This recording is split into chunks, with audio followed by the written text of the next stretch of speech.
All right, so trying to make sense of everything that's been going on as I was searching in the scripture, the one chapter that stands out for me is Revelation 13, because it seems to address kind of the biggest question that you're likely to have during this time, because you're wondering, how does it get so crazy? Like, why are people devolving to this point?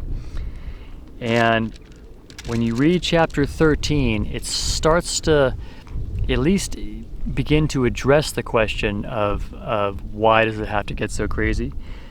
So it says, let's just read a little bit here. And this is going to talk about the beast, which is like the Antichrist, but is really a representative of the ultimate rebellious character, Satan, in this whole picture.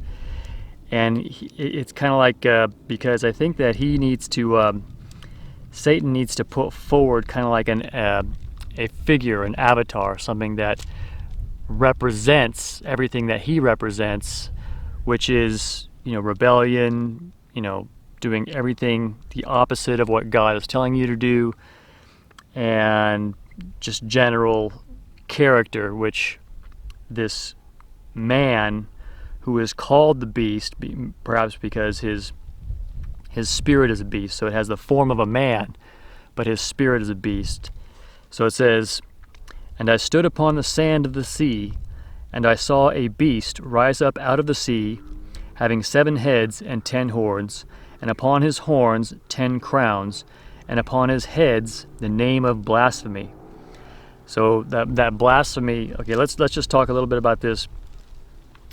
The beast rising up out of the sea might have something to do with the fact that it's in the aquatic realm, and I try to keep the information relevant, like, how is this really going to help us in salvation and understanding what's happening. And so I don't get into too much details that a lot of others get into, like chronological order of time, like the exact time when this is going to happen, that's going to happen, because I think all of that is like shooting in the dark. So basically what you can get out of this is that this beast is going to be representing these different kingdoms, which are represented by these heads and these horns. So there are kingdoms, and there's these kings or nations and these kings, and they receive, as it's written, power with the beast for 1 hour. So it's basically a short period of time, but it's not a literal hour, but it's like a short period of time. And the names of blasphemy indicates their character. So they are all confederate in rebellion. And it says, "And the beast which I saw was like unto a leopard, and his feet were as the feet of a bear, and his mouth as the mouth of a lion. And the dragon gave him his power, and his seat, and great authority." So the dragon is Satan himself, I believe. That's what this is saying here, because it also says in the scripture, it calls him a serpent and a dragon. And so Satan gives this beast, Antichrist figure, leadership figure that gets put forward for Satan. He gives him his power. So his authority and power comes from Satan, who is the prince of this world, as he is called. "And I saw one of his heads, as it were, wounded to death, and his deadly wound was healed. And all the world wondered after the beast." So at some point, it's going to be one of the nations is going to be almost killed, but then somehow it's going to come back. So look for that. Look for a nation that's almost completely destroyed, and then somehow it comes back. So, because the heads represent kingdoms and kings. The horns, I think, are the kings, and then the head is the kingdom. So, but the key point here, the interesting point as it gets to the question of what is this craziness, how does it develop, is all the world wondered after the beast. And why is that? Why does the whole world wonder after the beast? Because probably at some point coming up, and like the rapture may happen, and then all of this starts happening. So this may not be seen by the majority of the living Christians, or maybe not. I don't know. It's hard to say for sure. But what we do know is that at some point, all the world will look after this one man and just go, whoa, he's this guy, he's so great, and it's like, wow, they'll be in awe. And the people who don't know Jesus are just gonna be fooled by it. They're just gonna be totally like, they're not gonna realize what it is, like how evil this person is. And so that's why they have to vilify the Christians and get them down, because Christians are going to be raising their voice against him if they're in the world. That's one reason why they may not be as many in the world, or for the most part subdued, because they really can't have too many people screaming and clamoring that this guy is the Antichrist beast, talked about in this chapter of Revelation and elsewhere. If everybody is screaming and hollering that he's not the real thing. So because it says all the world wondered after the beast. Now here's what's interesting, and where it gets to where I think the level of craziness has to be in order to really realize what's happening. It says 13:4, and they worshipped the dragon, which gave power unto the beast, and they worshipped the beast, saying, who is like unto the beast? Who is able to make war with him? So now, this man is going to be, who's the beast, is going to be someone who everyone knows has supreme military strength of some kind. So something's gonna happen. Whatever happens, whoever this Antichrist figure is, he's going to do something or have something, or something's going to happen to where the world will realize that it's like a king. There's a king for which there is no rising up against. And they worship the dragon, which gave power unto the beast. See, they worship Satan, and then everyone who is rebellious and isn't obedient in Jesus Christ, they're all going to agree that the way to worship Satan and evil, which they love, they're not going to call it evil, they're going to call evil good. So they're going to think it's good, and they're going to say, okay, but everybody needs to worship. Now, here is this word worship. Now, I hear a lot of I think misunderstanding about this, like and I've had these thoughts too, that it could be like, worship is like the same as sitting in front of a television and watching like the Super Bowl, satanic halftime show. No, I don't think it's that. I think when it says worship, you can't just sit there and do nothing. It has to be something, first of all, it has to be a worship environment, and then you have to do something. You can't just sit there and go, yeah, I'm worshiping. You gotta do something. It's like your intention has to be to give,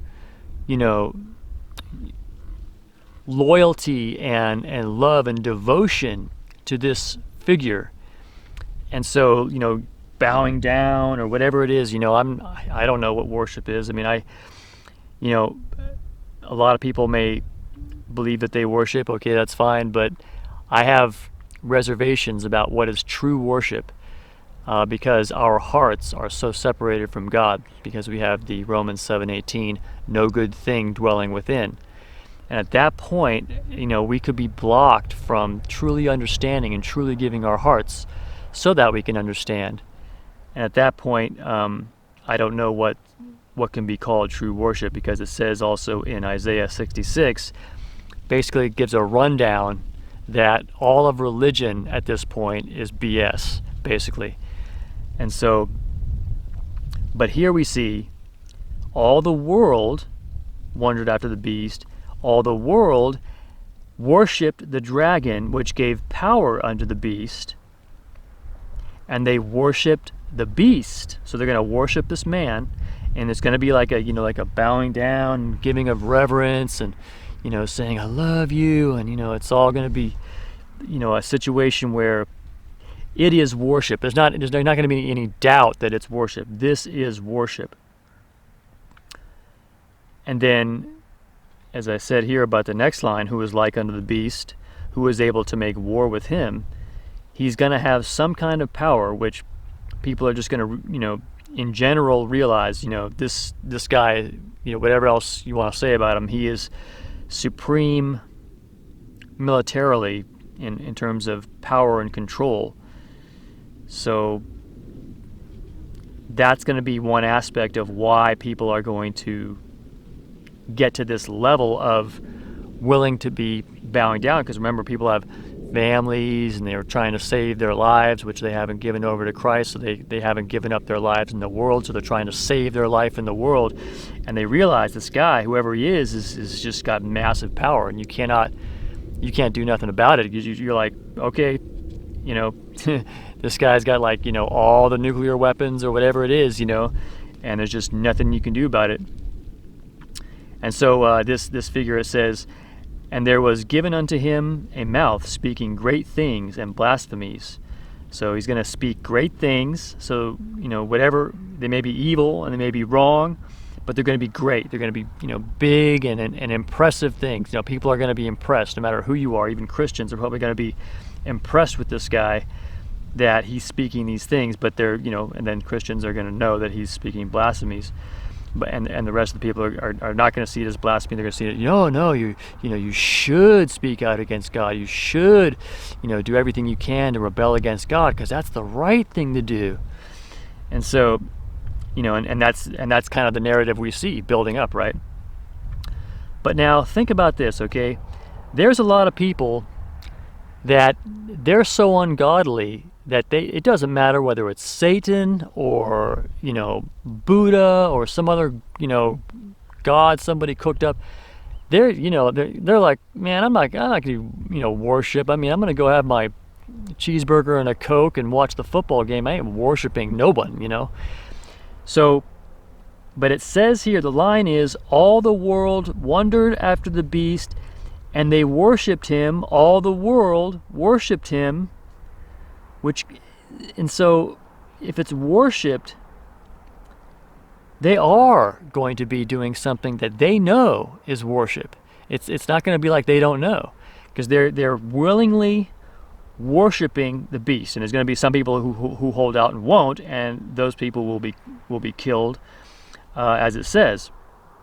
But just consider the difference in the situation that we're going to have between what we have now with people, swearing up and down they are not going to worship anything, to a time when people are going to be like, yeah, we didn't think about this before, but now we're going to worship because, this guy's got, he's got all the money and the power or whatever it is, and he's speaking great things, and, he's so great, and then he's speaking out against God, so that must be right too.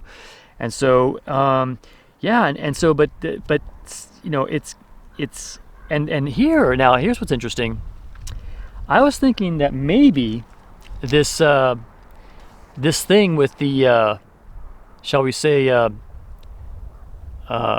medical procedure that hasn't been tested over time, and people are, lining up to get it because they're afraid and ignorant and have no discernment of God. This might be paving the way for the mindset, because it might affect the mind. You see, I think it's going to be affecting people's minds. A lot of people have predicted or hypothesized that something's going to happen with the mental state of people, not just the health. And this may be For instance, there was a metal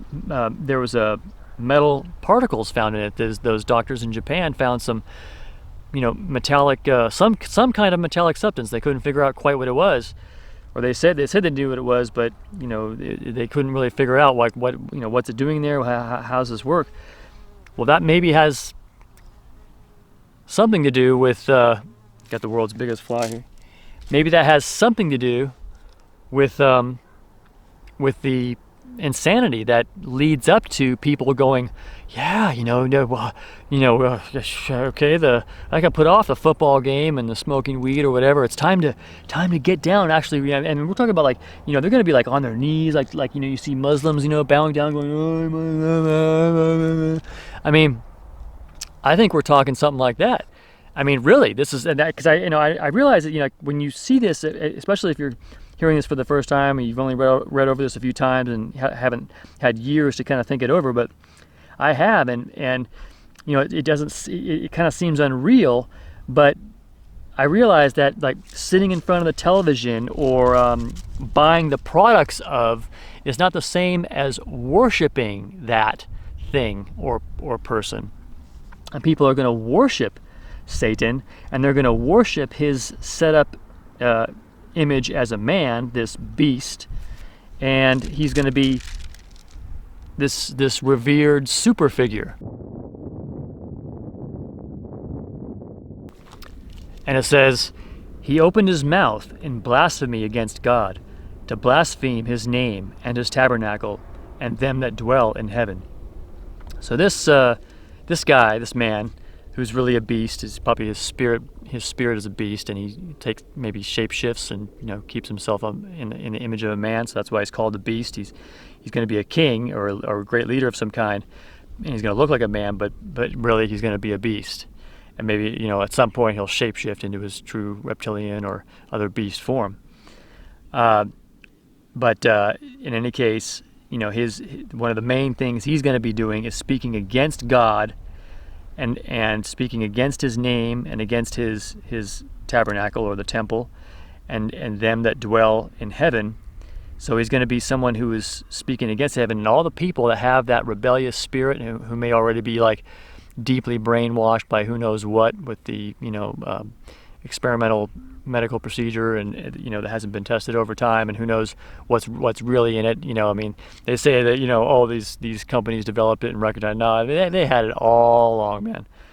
And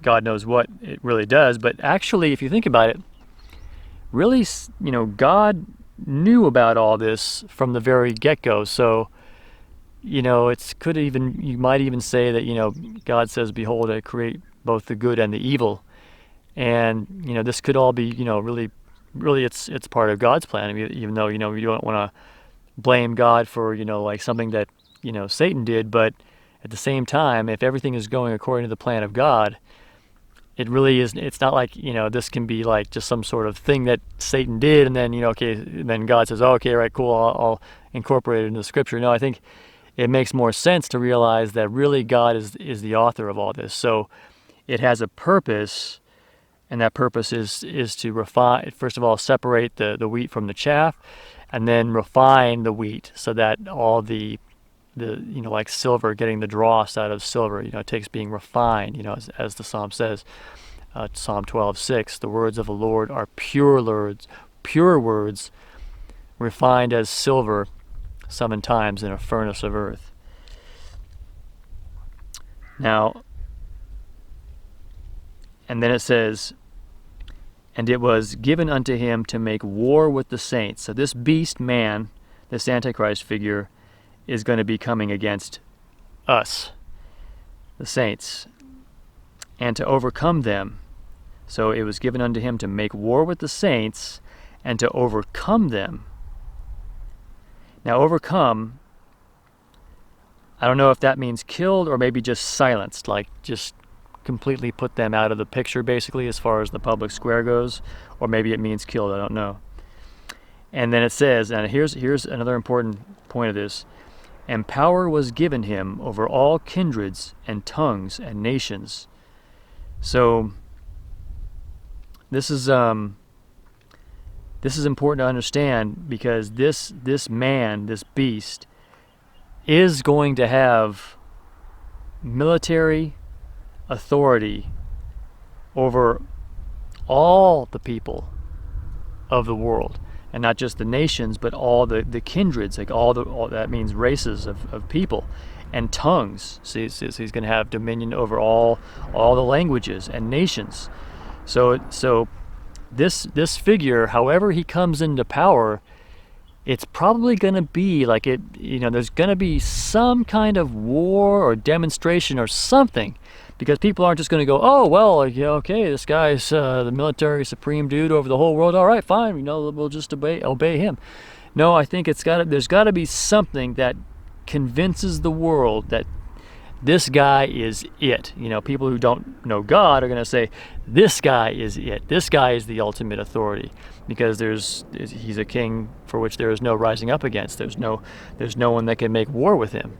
I mean, who can make war with this guy? So they're going to be saying that, and that's got to be because he makes some kind of demonstration of military authority. So look out for that. Somebody, something or someone that is just going to be like completely. Now, this may have happened slowly over time. This could actually be talking about America, and talking about like a leader that will emerge as the true leader of America, because that's kind of what America has been, like pretty much the supreme military power in the world. However, I think that even though America could fight a war on several main fronts, not just China and Russia, but I mean, if like a bunch of other countries, Germany and Turkey and a bunch of other ones, and Iran and stuff, just all rose up together, they could fight them off, I think, just for the most part, because with nuclear weapons and even without them. But I think if all of them rose up at once, I think there's also a very good chance that they can overthrow it. And the scripture says eventually they do. Satan is the de facto king of Babylon, which is the ruler of the nations. And so that might be that when it says here, he was given power over all the kindreds and tongues of the nations, that could actually already be in place, because at least the power structure, if not the knowledge of who the beast really is. And who knows, maybe probably in inner circles, the Rosicrucians, the Bilderberg groups, whatever, the Davos groups, whatever, all those elite satanic groups may know who this guy is already. And it's just the world at large, which at this point in 2021 we haven't learned. So, and then it says, and this is really one of the most fascinating things, and it kind of starts again to try to make sense of how crazy it gets. It says, and all that dwell upon the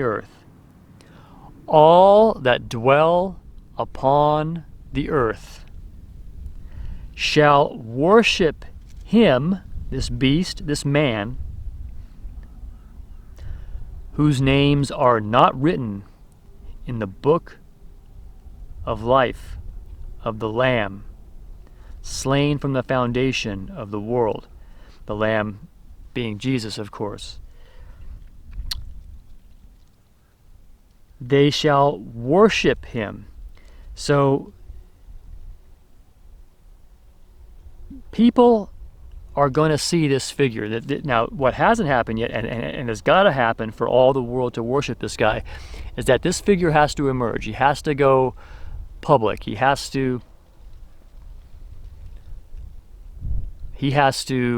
make some kind of demonstration, something that's going to establish him as the no doubt supreme sort of person. And he's going to be speaking great things, as I said. So he's going to be someone who, he's going to be very respectable to the people in the world. And probably he's not going to be like right away speaking against God, because that would be kind of a raise alarm bells, even with the wicked satanic, the wicked, blind, dumb, and deaf people. But once he's established as this, like everybody's just like, oh yeah, I mean, this guy is just it, this guy is just it. Then he'll start up with the, he'll Like he'll probably like be giving some sort of talk or a lecture or something. Then he'll say, you know, and that's why we can't trust the people that believe in the God of heaven, because it's, you know, that's what has caused the poverty and suffering we've had so far, you know, or something like that. Like he'll just come out and say something like that, and everybody will go, yeah, that's gotta be it, you know, it's God's fault, and the people who are following the Christian God, and, you know, this whole idea that's in the Bible, you know, that's what's been holding us back. When, you know, and he'll probably have something very convincing, like maybe some alien technology that's been held back, because we know it's been held back, all the stuff, free energy, med beds, all the stuff, anti-aging pills, all the stuff. And so he'll probably combine that at a moment when he's saying, you know, and, you know, this is how God has treated you up until now. Well, if you listen to me, you know, you're going to get, you know, all this stuff, you know, you'll get the, you know, the anti-aging thing, the med beds, you know, the anti-cancer thing, you know, there's going to be all these perks, you know, and everybody's just going to be like, you know, it's going to be real, and they're going to see it working, you know, it's going to be all on the fake news, everything, you know, they're going to be showing it, and, you know, it really will work too, you know, a lot of people will get it, and they'll be like, wow, you know, I feel so much better, and, you know, I was missing an arm for years, man, and now, you know, because of this beast, and they're not going to call him a beast, but they'll call him, you know, this guy, you know, super dude, you know, president guy, they're gonna be like, yeah, you know, if we follow this guy, you know, this guy is gonna lead us to the right way, you know, and he is saying that, you know, this idea that's in the Christian Bible that's what's holding us back, you know, and then, you know, he'll start out with the ideas, and then as the people become more acclimated to this, you know, idea of speaking against Christians, speaking against the Bible, speaking against the words of God, speaking against heavens, speaking against the angels and all that, then it'll ramp up. It'll escalate, and they'll start to become more comfortable in talking that way, and then it'll eventually solidify to the point where they're like just solidly, you know, taking what this guy is saying. Like every lecture is like going to be, you know, this is, you know, what, you know, the God of heaven is really about. You know, everybody's going to be like, yeah. But they don't know that the punishment for it all is coming fast. And they're because of the fact that they did not choose God. They chose to be away from God. They don't want God. Okay, now they get the opposite in full effect. So the opposite of God, worshiping this beast figure. And it doesn't matter how many people say things like what I just said, you know, and therefore you think, oh wait, that's going to alert people, and then they're going to be, wait, I'm not going to worship no guy. No, that has nothing to do with anything. When all this comes around, people are going to be ready to fall down and just worship. They're going to be worshiping this guy, man.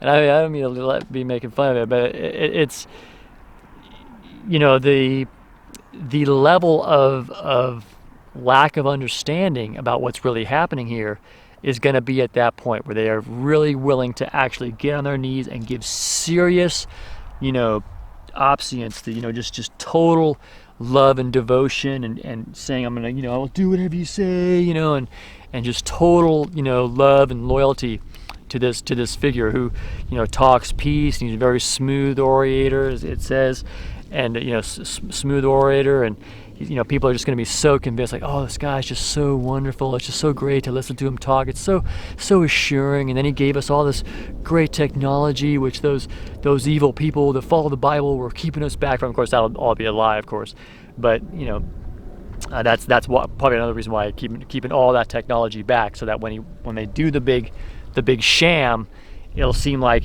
you know, these like they'll probably pin it on some people. You know, like they'll find some people that are like set up to be these Christians or whatever, or maybe they really are, and they'll set them up as being people who knew about all this, and they had the authority to somehow keep it back. And he's going to be seen as this liberator who opened up the doors and allowed the medical stuff to come in, and there's going to be, you know, general wealth going to increase. There's going to be some really good times for a while. Like people are going to be really impressed. Like, wow, you know, people are all like really happy and, you know, celebrating, and things are going to be great. You know, and it's like everybody's just going to be happy. You know, I mean, I don't know. That's just an idea, because that's going to give him the momentum and the platform to provide that all that dwell upon the earth, that means everyone, shall worship him. So that's actually another argument for this happening after the rapture. I know that can't be true because, like I said, there's going to be some people who, unless there are no people that make it through. But I think what this may still mean, all that dwell upon the earth, basically, except for a rare few Christians who are true Christians and who won't do it. But the rest, under pressure, will.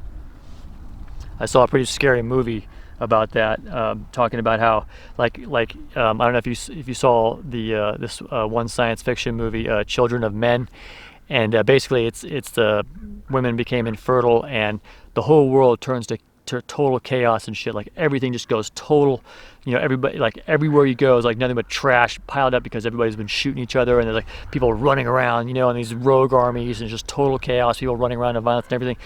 At a certain point, it's going to come to that. It's going to be so bad due to this one vision that I uploaded.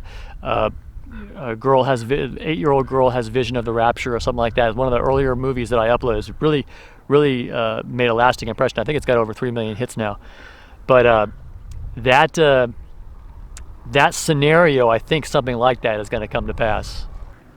Okay, so there's going to be another beast. Not to confuse, but if you're familiar with this, you know that there's going to be another man who's like a beast, like probably he appears to be a man, but he's really a beast, so maybe a shapeshifter, or something else. Maybe just like his spirit is that of a beast, but his body is human.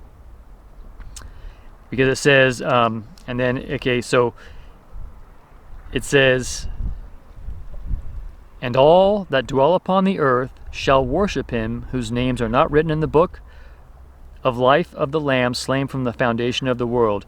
If any man have an ear to hear, let him hear. He that leadeth into captivity shall go into captivity. So if you're part of those people that are taking people into captivity, if it's like that scenario from like that movie Children of Men, it's like all chaotic and everything, and people are running around, it's war, it's going to be World War III, all that stuff going on. If you are part of those people that are doing that, you also will be led into captivity. He that killeth with the sword must be killed with the sword.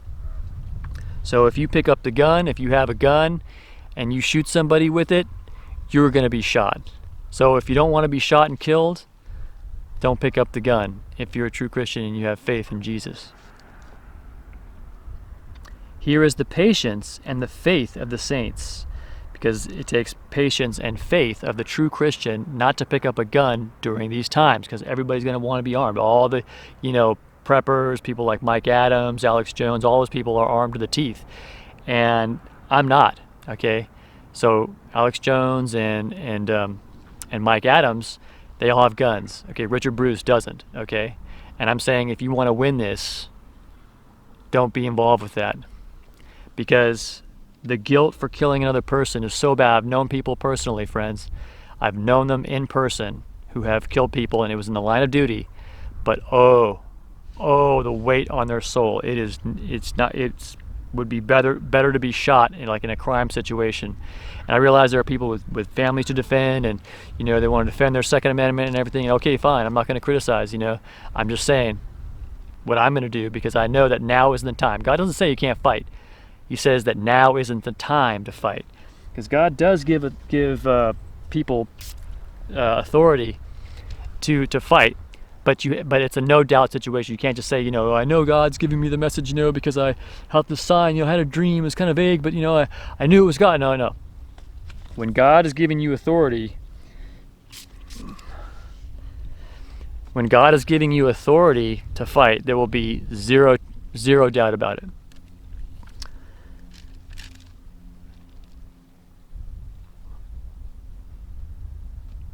So here is the other beast. And I beheld another beast coming up out of the earth, and he had 2 horns like a lamb, and he spake as a dragon. So I have no idea what that means. These are symbolic codes of some kind, because I think it's still going to be a man. And he exerciseth all the power of the first beast before him, and causeth the earth and them which dwell therein, once again, to worship the first beast whose deadly wound was healed. So there's like a progression of one that's above telling you to worship the one that's below him. So there's something having to do with putting out a symbol of yourself, which is lower than yourself, and having all the people worship that symbol. There's something about that that somehow works. And he doeth great wonders, so that he maketh fire come down from heaven on the earth in the sight of men. And so there's going to be great miracles, including fire coming down from heaven. And deceiveth them that dwell on the earth by the means of those miracles which he had power to do in the sight of the beast, saying to them which dwell on the earth, that they should make an image to the beast, which had the wound by the sword and did live. And he had power to give life unto the image of the beast, that the image of the beast should both speak and cause as many as would not worship the image of the beast should be killed. So here's the part where everyone who will not worship the symbol of the devil, the symbol of that which is anti-God, that which is opposed to God, will cause them to be killed. And he causeth all, both small and great, rich and poor, free and bond, to receive a mark in their right hand or in their foreheads, and that no man might buy or sell save that he had the mark, or the name of the beast, or the number of his name. Now, this could very well be a physical mark of some kind, like some little tattoo or maybe a chip or something else. I have always looked at this and thought that what that mark means is a spiritual mark that you can't see and that you overcome, because the scripture also says in 15:2, I believe, let's see if we can find that the mark is something that you overcome. But but the first thing I would mention is that the saints, those that will live, those will make it into heaven, they're friends of Jesus Christ, they will live forever with God in eternal joy and the all glorious within, and the perfect body as well that doesn't age, and it's going to be in the earth. Those that receive that reward and live with God forever also have the name of God written in their forehead. And everybody, think about it, everybody isn't going to be running around with a little tattoo in their forehead, right? A little thing saying Jehovah, Jerusalem, Jesus, okay? Little black tattoo, maybe a little blue one, so it's not so bad looking. No, they're not going to have a little mark right there. It's going to be a spiritual mark. Angels and devils can see it. We can't see it. Now, as an addition to the fact that I think that this name that we get, the mark of the beast, and this name that we get is not a something that we're going to get at a certain time, like coming up, and everybody's going to have to take this mark either in their hand or in their forehead, and otherwise they can't buy or sell. Another thing here is in 15:2. It says, "And I saw as it were a sea of glass mingled with fire, and them that had gotten the victory over the beast, and over his image, and over his mark, and over the number of his name." Okay, so it says, and them that had gotten the victory over his mark. Now, that means they must have had it already at some point. This is saying that this is indicating, I'm not saying it's ironclad here, but it's indicating that they already had it, which lends credence to my theory that we get it when we are born into this world. We get that mark of the beast. That's why it can say, "And he causeth all, small and great, rich and poor, free and bond." That's everyone. That means everyone. And so, you can think of how many people will be left in the world that, especially, especially if they're Christians and they know that if you accept something like that, you'll be tortured with these locusts that are going to come out of the pit of the earth and going to sting and bite people, and it's going to be so horrible. Men will seek to die and they won't be able to die, and they'll gnaw their tongues for the pain. So, in that case, they'd be like shooting down anybody, trying to, that's a definite case of going to get your gun, and like if these places start setting up here, come and get your mark, they'd be like, open fire, blowing up that place, and all the people who were doing it. There's already people threatening this kind of violence. So with that kind of resistance, how can it be that he causeth all, small and great, rich and poor, free and bond, to receive a mark in their right hand or in their forehead, unless it's an invisible mark that you get? You get it when you're born into the world, and maybe you get it like right when you make your first sin. Right when you make your first sin, that's when I'm just giving a theory here. I don't know. Maybe you're born with it, because you're automatically born. We're born in sin, so maybe you're born with this mark. So you belong to Satan and Satan's kingdom by default, and you're only going to get that removed and the name of God printed on you if you come to Jesus Christ, and through Jesus Christ you are honorable and you repent of the sin of the world. And I think that this here in Revelation 15:2, it says, gotten the victory over his mark and the number of his name. So you notice it says it's the same thing as the previously stated number of his name and mark. If you're wondering, why is they're doing these mandates now, which just doesn't seem to make sense, and that they're forcing children to take it, and the world is becoming unrecognizable, I think it's because it's shaping up to be this world where people are going to see, because this figure, it says, is going to be someone who, because there's going to be like chaos and maybe a warlike situation. I don't know whether World War III is already going to be commencing or whatever, but he's going to bring peace, and people are just going to be like, oh wow, and he's he was able to do it, and then all they're going to know he has military power over everything, and that's going to be all set up, and this is all being set up so that people are going to do the opposite. See, they can't worship God, so then they're led into worship of the opposite of God. God is good and love and justice and light, and so they're going to be led into worshiping darkness, evil, injustice, insanity, that kind of thing. And so it's like God has arranged it so that people who are making their choice, and there's going to be a lot of Christians too, a lot of Christians that are going to, they believe in Jesus Christ, they read the Bible, they are Christians, and that were given the Holy Spirit to know Jesus Christ as Lord, because you can't call Jesus Christ Lord without the gift of the Holy Spirit. But even so, they're going to be unrighteous, and at a certain moment of pressure, you're going to see. And I just wanted to mention too that I think most people who are going to be saved can pretty easily see this, but most of the people that you see on YouTube, or of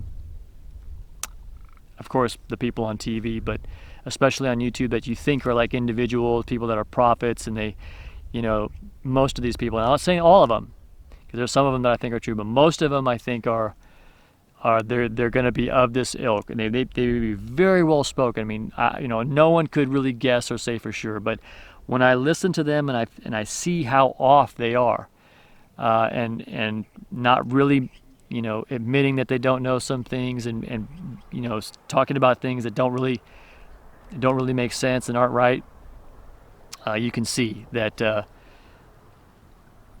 that something's wrong with their walk, and there's somehow going to be, and it's going to be revealed. It's going to be seen. People are going to realize it, and it's going to be known.